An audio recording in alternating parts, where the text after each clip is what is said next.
Yeah. So what's your takeaway from this one? Let's start with you. Well, I'll start with the bad news. Well, I guess it's good news depending on how you look at it, is the Cardinals have lost the turnover battle in each of their last 3 games. Yeah. And they've won all 3 of them. That's crazy. Turnovers are always the most telling statistic, right? I mean, that talk about the Territorial Cup, that's what turned the Territorial Cup when ASU got those 2 pick sixes. Usually that tells the story more than any other stat. The Cardinals were -1 against the Bengals, -1 against the Seahawks, -2 against the Browns, won all 3 games. That's a good sign that they can still find ways to win, but I wouldn't recommend they continue that strategy necessarily. Right. So that's a bit of a concern. Some great individual performances on defense from Dale Buchanan. Dwight Freeney leads the Cardinals in sacks, by the way. Chris Johnson leads the Cardinals in rushing. Dwight Freeney leads the Cardinals in sacks. We all had that before the season started. Oh, yeah, right. Of course. But so a little bit of concern there. I mean, I know we're all thrilled about the win, but definitely a lot of room for improvement. Well, where's Calais Campbell? Where's the guy that should be leading his team in sacks? What's he doing? And I know he broke up the screen pass last night and was key, but where are the sacks? Alex Okafor as well. He's been non-existent for most of the season. Yeah, waiting for him. The weekend overall, though, from my point of view, was just fantastic. Territorial Cup was really fun to watch. Sun Devil Stadium. Cardinals salvaged my weekend. That's right. Shane was sour grapes after Saturday, but what did we drill a lot in the first half of the season when it came to Arizona Cardinals? We wanted to see them win those close games down the stretch. Remember, because it was just blowout after blowout. When it became close down the stretch, they just didn't really show that resilience. We've seen that now, and I think that's one of the biggest takeaways to start the second half of the schedule. Yep, no, that's true. Faced adversity in the fourth quarter, both games. Seahawks came back to the lead, Bengals came back and tied it both times. Carson Palmer, as cool as you'd expect from a veteran, leads the Cardinals down the field and wins the game both back-to-back. After 2 games, one against the Rams, one against the Steelers, where he failed to do that, he comes right back and leads them to wins in the fourth quarter and back-to-back games. I love it. Let's take a look at some of the stats and take a look at some comparison statistics between the Cardinals and Bengals last night, the Week 10 overalls. And you look at the Bengals in total offense, the Cardinals in total yards, and just what they were able to do. Here's the look right now. Cardinals with 383 total yards, the Bengals 377. I mean, that's so close when you look at what they were able to do. Andy Dalton with 278 passing yards and Carson Palmer with 301 rushing yards, 99 to 82. This thing was so close and contested. It was the game we wanted to have, wasn't it? I mean, it was just exactly what we thought it would be. It's crazy because, you look at those numbers, they are not that far off the overall statistics, and like Shane alluded to before, the turnovers. You usually look at these statistics after the game and say, who won the turnover battle? Yeah. Maybe 8, 9 times out of 10, the team that wins the turnover battle wins the game. Not the case. No. Little bit of a concern. I don't mean to keep throwing a wet blanket on the win. It was a huge win over a good team, but 82 rushing yards for the Cardinals. Not as balanced in offense. Chris Johnson back-to-back games where he didn't do great. The Seahawks defense obviously is very good against the run. The Bengals allowed 4.7 yards per carry coming into the game, and Chris Johnson didn't even approach that. So you think maybe the veterans aging or wearing down a little bit. I mean, I know we all make a big deal about the 30-year-old number, and that's a little bit overrated, but you get concerned. Maybe Bruce Arians wants to get Andre Ellington and David Johnson to the mix a little bit more as we go on. Well, here's the other thing, and this is the glaring statistic for me, and that is the Cardinals are up 28-14. Yeah. And they let the Bengals back in the game. And so when you're up 28-14, then you get to 31, and you let this team come back and tie it up, that's not good. That's not the kind of defense you want to be playing. And I know Patrick Peterson was on the sidelines. Yeah. We haven't heard an update yet from Coach on what's going on with Patrick. But you can't let a team back in a game. When you've got them by the jugular at home and you're up by 2 touchdowns, you got to put this one to bed. I mean, you got to end it right there. I think that's when most fans in the Bird Gang got that old feeling in their gut. No, let them back in. You better believe it. All of a sudden, it's a ball game, and it shouldn't have been. No. Yeah. But again, if you want to look at the half glass full, they were resilient. They showed, even though they let them back in the game, they still finished it off, which is super impressive. That is the second straight game at home where the Cardinals have let a team back in. You remember way back, it was a long time ago, Monday Night Football against the Ravens. And they made that game especially interesting as well. So it's good that they're winning these games. You hope that at some point they stop making them so interesting. Well, there's so many neat things that happen, and you mentioned right off the top of the show, Jason, that is their 100th game at home, 100th sellout. They get the win. They're guaranteed a 500 record at home this year because of the wins at home.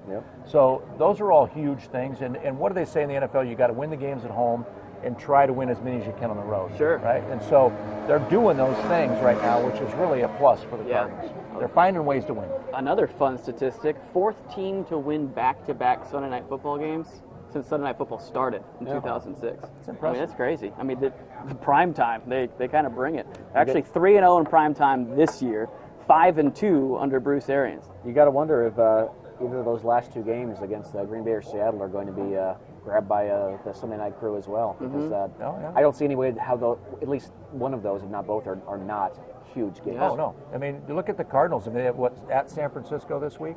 There's another win. Now they're 9-2. Yeah. Easy. Blaine Gabbert. Come on. Yeah, Blaine Gabbert. Gunslinger.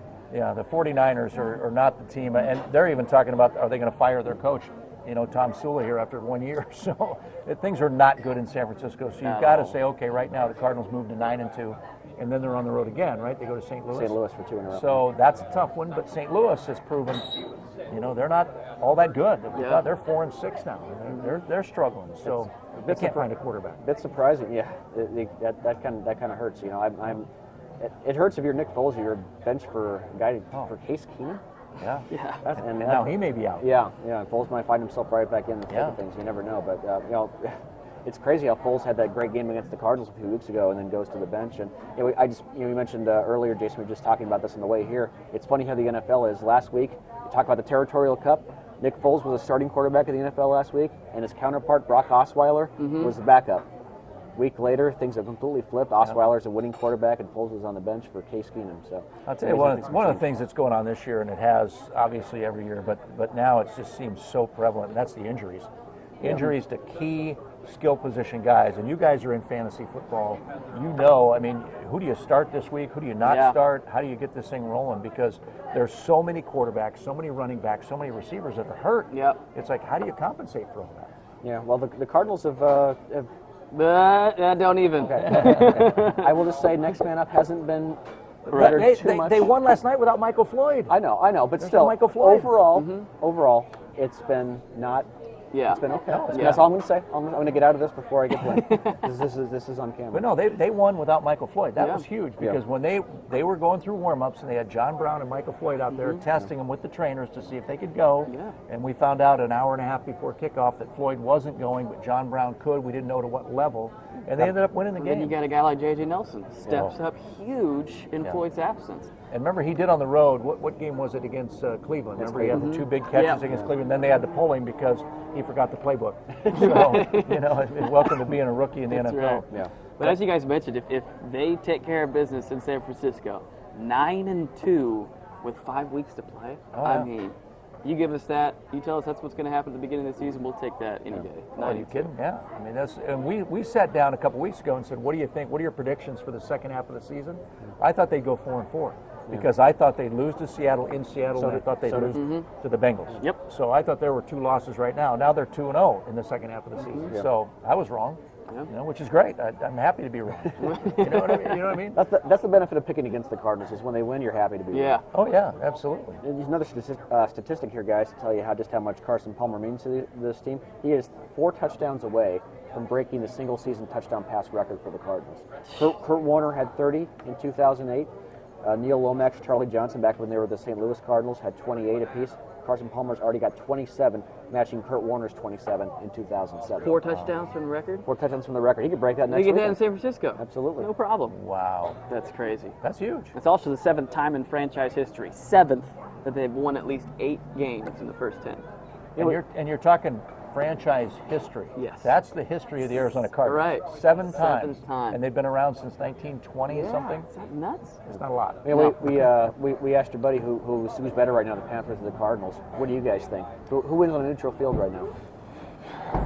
I still like Cam Newton and the Panthers. I know, at Cam this point. Newton's. I mean, until they lose, until somebody proves them wrong, we'll see Thursday. I mean, Thanksgiving Day they play at Dallas. That's right. You're almost back. I think that's going to be a short week for both teams. Yeah. Thanksgiving Day, it's always one of those tough ones to go on the road. I know back in the day when the Cardinals did that, Kurt Warner was very upset about traveling and playing a road game on Thanksgiving. So maybe that happens to Carolina. Maybe they're not happy about going to Dallas, but who knows? I mean, they're 10-0 right now, and they're legit. Well, and really, the Cowboys had Tony Romo. They'd probably be more like 7-3 right now than 3-7. Because they True. lost a lot Yeah. of close games without Tony Romo. Yeah. Here's another thing, though. The Cardinals are arguably the most well-rounded team in the NFL. They're the only NFL team in the top 5 in both total offense and total defense. They're second in total offense, third in total defense. True. You know, it's also funny because you could argue the Cardinals only have the third best defense in the NFC West because the NFC West is that stacked. But still, the Cardinals are so much more balanced, I think, than they were during their Super Bowl season when they just had a big run in the playoffs and were kind of limping in to the playoffs. They're a much more well-rounded team, not just on offense and defense, but in terms of their passing game and their running game as well. A couple of things the Bengals are still complaining about today back in Cincinnati. That is the 10 penalties for 108 yards last night. They were like, and a couple of the players said after the game, we were not only playing the Cardinals, we were also taking on the crowd and the officials. So how are you going to win in that environment? You know, that's pretty tough.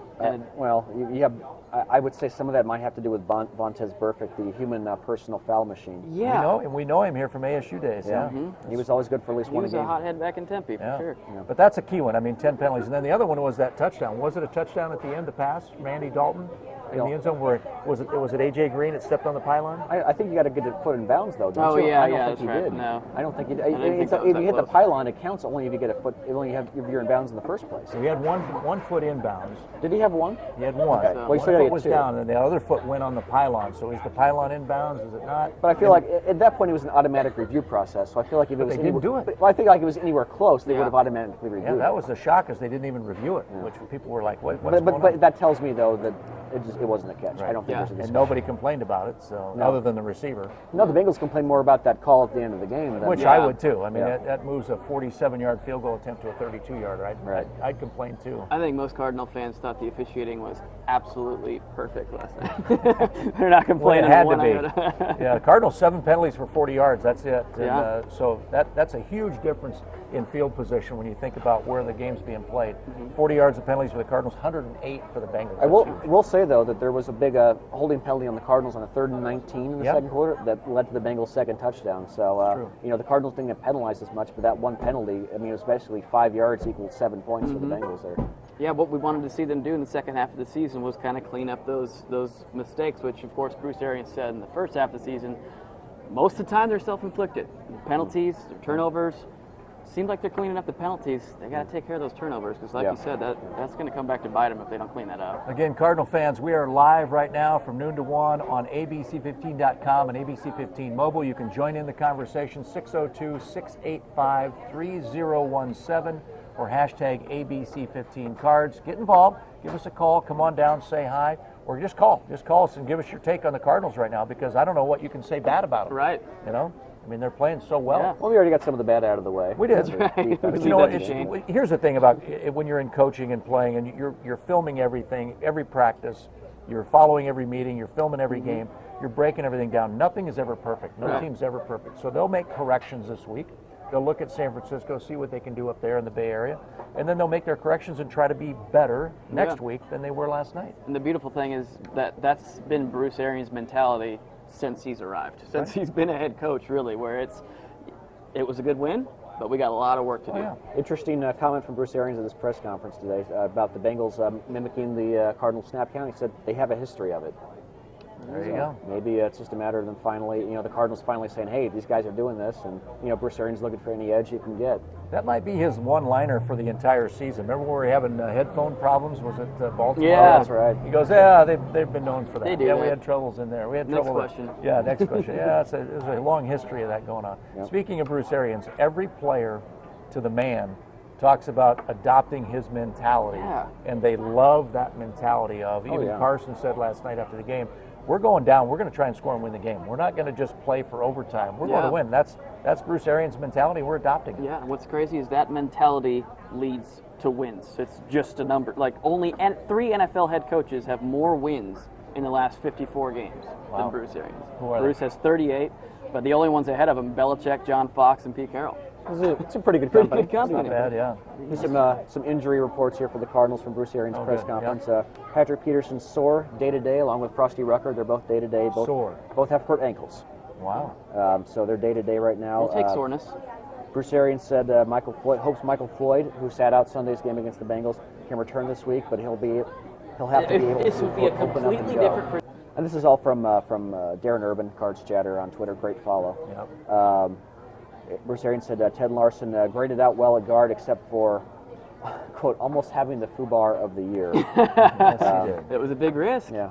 To pop up at the line of scrimmage, that was a big Yeah, risk. said Jonathan Cooper could be back in the lineup, but Ted Larson could remain in the lineup, so that's still up in the air as well. So there's your little brief injury report. No, it's interesting because he said a sore ankle with Patrick Peterson, and when you looked at him on the sidelines, the way they were examining him, didn't it look more like a concussion or something going on? It was a weird the way the trainers were looking at him, and then the shots they had of Patrick, he was either so dejected that he wasn't on the field, or there was something, he looked like he was a little dingy maybe at times. So it's an ankle.